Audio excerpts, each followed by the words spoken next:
Kumusta po kayo? Bago po ang lahat, first things first.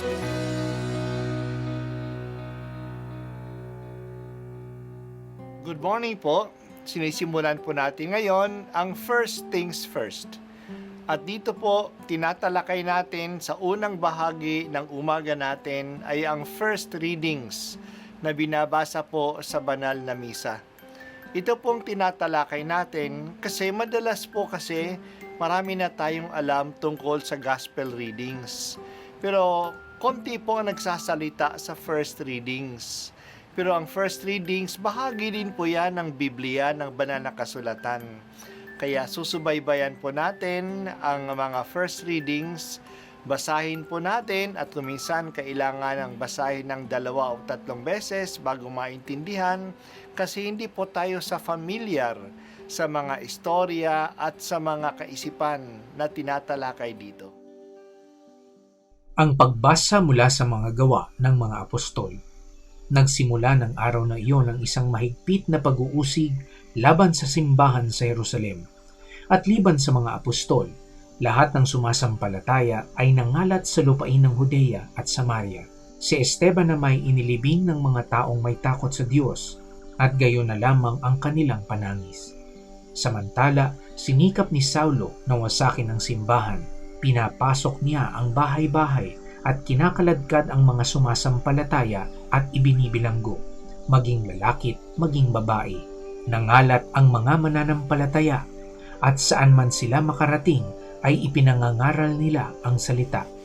Nagpunta si Felipe sa isang lungsod ng Samaria at ipinangaral doon ang Mesiyas. Nang mabalitaan ng mga tao at makita ang kababalaghang ginagawa niya, pinakinggan nilang mabuti ang sinasabi niya, sapagkat ang masasamang espiritu ay umaalis sa mga taong inaalihan nito at sumisigaw habang lumalabas.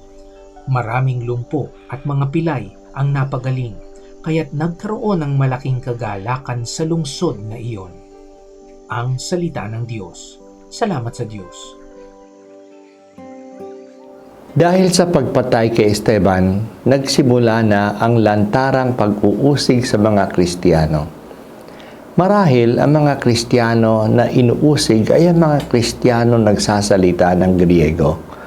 Kaya ang mga apostol na nagsasalita ng Ebreo ay nanatili pa sa Jerusalem. Pero ang ibang mga Kristiyano ay umalis at pumunta sa mga kabayanan ng Judea at karatig na lalawigan ng Samaria. Si Saulo ay nagpatuloy sa pag-uusig ng mga Kristiyano. Talagang masigasig siya. Ito ay katangian ni Saulo. He does not do things half-heartedly. Masigasig siya sa kanyang ginagawa. Kaya nagbabahay-bahay siya na naghahanap ng mga Kristiyano at sila'y ipinabibilanggo kasi naniniwala siya na mali ang kanilang ginagawa, na maniwala na si Jesus ay siya na ang Kristo. Si Felipe ay isa din sa mga diakono na itinalaga na maglingkod sa mga Greek-speaking Christians. Kaya siya rin ay lumikas sa Jerusalem. Hindi siya lumikas upang magtago at manahimik. Lumikas siya upang mas maging malaya na makapagpahayag ng mabuting balita. Pumunta siya sa lungsod ng Samaria at doon nangaral. Ang kanyang pangaral ay may kasamang pagpapalayas ng demonyo at pagpapagaling sa mga may sakit. Ang magandang balita ay hindi lang ipinapahayag sa pamamagitan ng salita. Sinasamahan ito ng mabubuting gawa. Ang resulta ng pagpapahayag ay ang pagtanggap ng mabuting balita ay kagalakan. There was joy in the city. Hindi talaga mapatatahimik ang magandang balita sa mamagitan ng pag-uusig. Mas lalong inuusig ito, mas lalo itong lumalawak.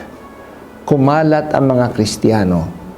Dala nila ang magandang balita at kumalat din ito sa ibang mga lugar. Ayaw naman ng mga Kristiyano na sila ay pahirapan. Kaya umiwas din sila sa pag-uusig. Pero hindi sila nananahimik. Umiwas sila sa gulo pero patuloy silang nagpapahayag. Ang nakatanggap ng magandang balita ay hindi maaaring manahimik. It is in the nature of the good news that it has to be shared.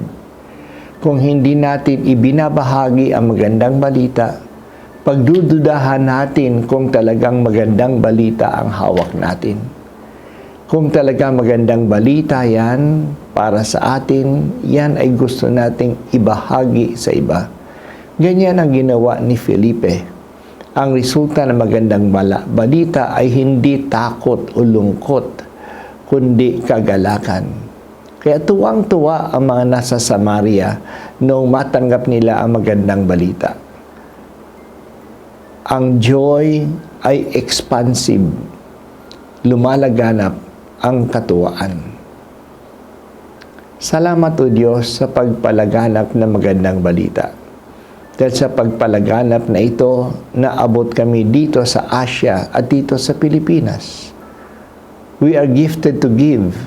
Kami naman ngayon ay nagsisikap na ito'y isabuhay at ipahayag din sa iba.